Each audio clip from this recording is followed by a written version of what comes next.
హీరోగా, క్యారెక్టర్ ఆర్టిస్టుగా ఎన్నో సినిమాలు చేశాడు. 90వ దశకంలో ఎక్కువగా యాక్షన్ సినిమాలు చేసి ప్రేక్షకులకు దగ్గరయ్యాడు. అందులో కొన్ని విజయం సాధించినా మరికొన్ని బాక్సాఫీస్ దగ్గర ఫ్లాప్‌గా నిలిచాయి. తాజాగా బాలీవుడ్ నటుడు సునీల్ శెట్టి తన యాక్షన్ సినిమాల గురించి మాట్లాడాడు.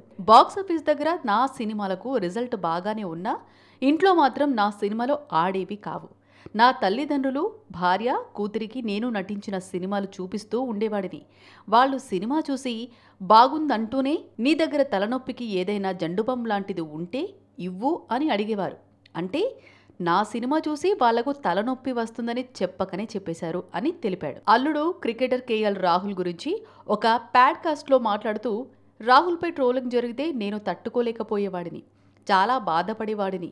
కానీ అతడు మాత్రం ఆ ట్రోలింగ్‌ను పెద్దగా పట్టించుకునేవాడు కాదు. తన బ్యాటింగ్‌తోనే సరైన సమాధానం చెప్పేవాడు.